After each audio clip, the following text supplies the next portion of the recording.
I am 81 years old. In a world that often expects people my age to be repetitive, confused, or slowly fading into the background, I am standing here to tell you that it doesn't have to be that way. My mind is sharper today than it was 20 years ago. My memory is intact. My focus is laser-like. And my hunger for life hasn't dimmed a single watt. People ask me all the time, what is the secret? How do you keep the fog away? They usually expect me to give them the name of a magic pill or a supplement they can buy for $50. But the truth is much more demanding and much more rewarding than a bottle of vitamins. Think about that for a second. If a pill could solve this, wouldn't everyone be sharp? From what I've observed in my own 8 decades, being mentally sharp at 81 isn't a stroke of luck. It is a daily commitment. It's almost like a quiet war you fight against comfort. In my experience, you are either actively engaging your mind or you are letting the rust settle in. There is no middle ground. The moment you decide to relax and stop challenging your intellect is often the moment the fog begins to roll in. I believe the brain isn't just a vessel to be filled. It acts like a muscle that must be tested and stretched every single day of your life. The first thing I've noticed that separates the sharp from the fading is what I call mental retirement. To me, it feels like a slow surrender. I see people reach 65 and they decide they've learned enough. They stop reading difficult books. They stop engaging in complex debates, and they settle into a routine of passive consumption. They sit in front of the television for 6 hours a day, letting images wash over them like a tide. Let that sink in. 6 hours a day of being a spectator in someone else's world. In my view, television and mindless scrolling can become the junk food of the soul. They provide the illusion of engagement while the mind is actually starving for a challenge. At 81, my day begins with a deliberate assault on my comfort zone. I don't start with the news or the gossip. I start with something that makes my brain sweat. Whether it's studying a new language, tackling a complex philosophical text, or learning a new piece of technology, I force my neurons to fire in ways they haven't before. This is what scientists call cognitive reserve, and I've made it my religion. You have to build a surplus of mental connections. It's like building a city with 10,000 different roads. If one road gets blocked by age, the traffic of your thoughts just takes a different route. But if you only have one way of thinking, the first roadblock will leave you stranded. Most people never connect these dots until it's too late. But here is where almost everyone makes a massive mistake. They think the mind is separate from the body. They think they can treat their physical health like garbage and still have a Ferrari for a brain. From everything I've seen, the brain is an organ that is highly sensitive to the chemistry of the body. I've watched so many people, even those in their 40s, walking around with their focus clouded by what they put in their mouths. They eat processed sugar. They drink poison. And they live in a state of constant low-level inflammation.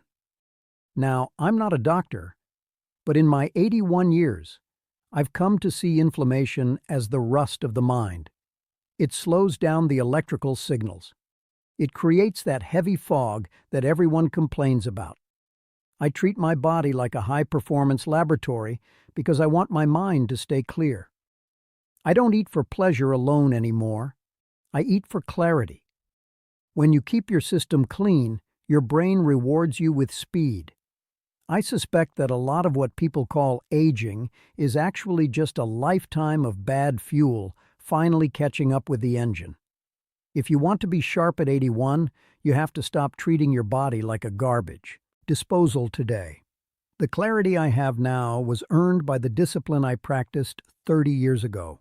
Now, pay close attention because there's one habit that matters more than almost all the others, and it's the one nobody wants to talk about. It's the silence. We live in the loudest, most distracted era in human history. Your brain is being bombarded with pings, notifications, and breaking news every 3 minutes. This constant stimulation is fragmenting your ability to think deeply. It's creating a generation that can't hold a single thought for more than 10 seconds.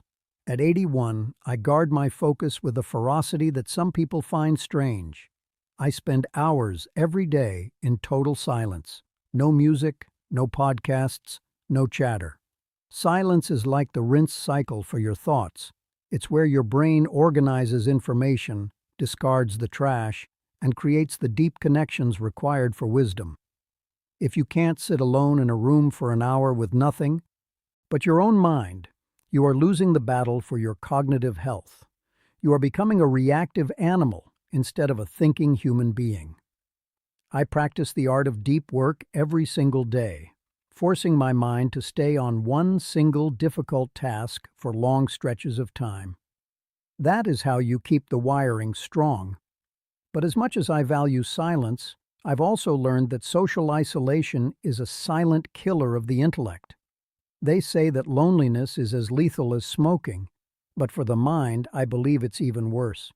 Your brain is a social organ. It evolved to navigate complex emotions and the dance of conversation. When you withdraw, when you stop talking to people who disagree with you, or when you stop meeting new people, parts of your mind simply start to shut down from lack of youth. I make it a point to talk to young people. I want to hear how they see this changing world. I don't want to just sit around with people my age, talking about our aches and the good old days. That feels like a mental graveyard to me. I want to be in the arena. I want my ideas to be challenged. This social friction generates the heat that keeps the mind from freezing over. If you want to stay sharp, stay connected to the living, breathing world, not just the one in your memories. But here is the secret that most people miss entirely. And this might be the most important thing I tell you today. It's about sleep. I've watched how our culture glorifies staying up late and grinding as if sleep was a luxury we can't afford. But at 81, I clears throat, treat my sleep like a sacred appointment.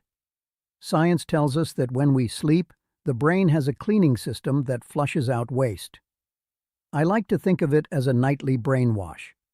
If you don't sleep, you are essentially letting trash pile up in the hallways of your mind. Eventually, the hallways get so blocked that you can't get from one room to the other. That is what confusion feels like. It's just a cluttered mind that hasn't been cleaned in years. I give my brain the full 8 hours it needs. No blue light before bed, no distractions, just pure, deep recovery. You can't catch up on sleep. You either clean the hallways tonight or you deal with the trash tomorrow. Finally, the most powerful tool I have found for staying sharp is a sense of purpose. I have observed that the brain needs a reason to stay on. I've seen men retire at 65 with no plan, and by 67, the light in their eyes has gone out. Why should the brain keep its edge if it's not being used to solve problems? My mission, this channel, my writing, my family, is what keeps me sharp. My brain knows it has to perform because I have work to do. Purpose is the ultimate fuel for the mind. It floods your system with the drive to keep learning. If you don't have a reason to get out of bed that is bigger than your own comfort, your brain will slowly start to power down its systems. It's trying to save energy for a life you aren't even living. I am 81 years old. I am not a victim of time. I am a student of it. I don't fear the future because I am actively building the mind that will inhabit it. You have to realize that the person you will be at 80 is being constructed by the person you are today. Every book you read, every walk you take, and every deep conversation you have is a brick in that foundation. Don't wait for a warning sign to start caring about your mind. Don't wait until you start forgetting the names of the people you love to realize that your mental clarity was your most valuable asset. The fog isn't an inevitable part of aging. Often it's a symptom of how we've chosen to live. You can be 81 and still be the clearest thinker in the room, but you have to choose it. You have to fight for it every single day. Look at your life right now. Are you challenging yourself? Are you feeding your brain or just entertaining it? Are you protecting your sleep or sacrificing it for a screen? These choices are the difference between a golden age of wisdom and a dark age of decline. I am here because I refuse to let my mind grow dull. I chose to keep my edge, and I'm telling you that you can do the same. But it starts now, not when you retire. Now, take a breath. Feel the clarity that is possible for you, and then go use your mind for something great. If this message reached you, if it gave you a new perspective on how to protect your greatest gift, then stay with me. Subscribe to this journey because we don't have time for fluff here. I'm 81 and I feel like I'm just getting started. Tell me in the comments, what is the one thing you're doing today to keep your mind sharp? I read every single one. Stay sharp. Stay focused.